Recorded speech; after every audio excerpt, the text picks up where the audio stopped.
Hello everybody, today I want to talk about a very important thing when it comes to beach hunting with your metal detector. If you see here, I look like Mr. T. I got all these rings in my hand and I also got this bracelet. These are all the rings I found in the last couple of days on the beach. And I pitied a fool. No. But here's what I want to talk about. Most of these rings are junk rings. This one's real silver. This one I'm not sure about, but okay, half of them are junk rings. Some of them are real silver. And this is a junk bracelet that I found yesterday in the water. But the encouraging thing is, and the important thing to know is, when you find a ring, even though it's a junk ring, it can easily have been a real ring. And that means there might be other rings in that area. So if you're on the beach for like 4 hours and you haven't found anything, it might be sanded in, it might not be a good area. There could be a whole bunch of things that are not going in your favor there. But when you start finding rings, even though they're junk rings, I mean, I found like 40s in one day. So even though you find junk rings, that means there's more rings in the area, possibly. And it's just like, you know, quarters is another great thing. When you find quarters, not only does it mean there's more rings or possible rings in the area, it means nobody else has probably been in that area or they missed it, because when you find pennies, it's one thing. But when you start finding quarters, you know, if you're metal detecting and you find a quarter, you throw it in your pocket.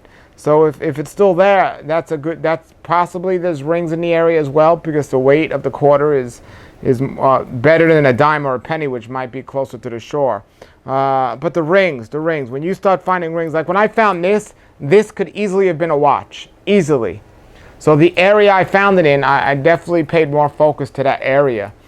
So it's not a waste when you find junk rings. It's also encouraging because you get that little bit of excitement.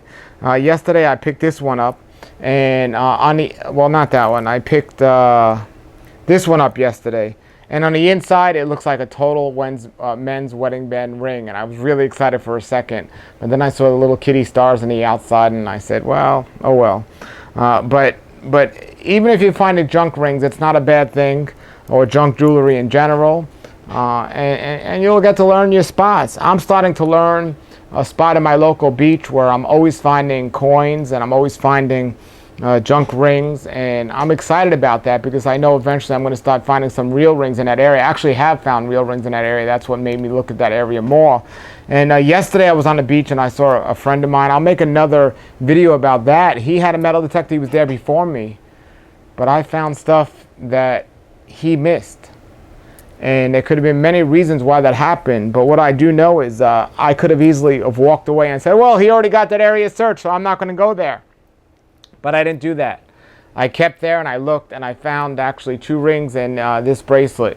So, you know, just because somebody's there before you doesn't mean that they've cleaned the area. There's no area that's completely cleaned out.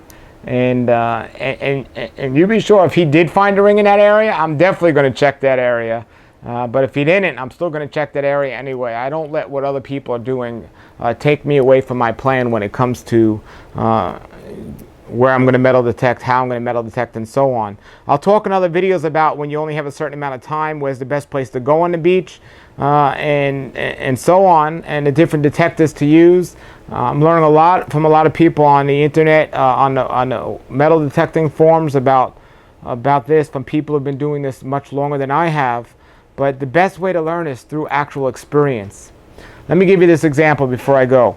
One of the metal detectors I have is an Excalibur metal detector, and it's actually an Excalibur 2, and I like it. It's really a nice metal detector, but I specifically got that metal detector for the water on the beach. I had a Sovereign GT, which is probably the best dry sand / wet sand metal detector out there, but the Excalibur goes in the water. It's a water machine. Now, it does great on the wet sand, and it does great on the dry sand, but it's a machine that is built for the water. So I was on the beach the other night and I was there with my family. I didn't have my metal detector, but I saw some kid coming with an Excalibur. It looked like it was brand new, and he was only searching the dry sand with his Excalibur. Nothing wrong with that, that's fine. But the water was flat and the ocean was nice, and he wasn't, you know, taking advantage of his Excalibur to its fullest benefit of using it in the wet ocean. So I was there the next morning in the water looking with my Excalibur. But you just want to pay attention and see what other people are doing, and you want to use the best detector for the best situation. And as you learn, you get better, and you learn. I mean, the funny thing is, when I first got my metal detector, I was doing the same thing that guy did. But, you know, by going over and over again, I learned that, hey, I got a water metal detector. Why am I in the dry sand here? And, you know, I'll go in the dry sand, but, you know, not if I can get in the water. I'll get in the water first.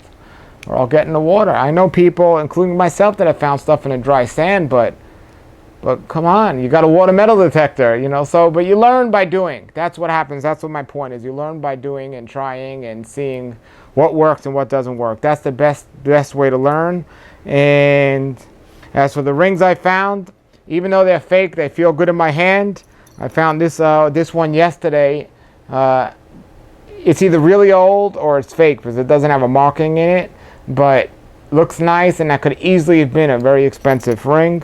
And it's just very exciting. So if you have any questions, comments, post them below the video. Get out there and go metal detect. That's the best way to do it. All right? Till then, have a great day and keep swinging.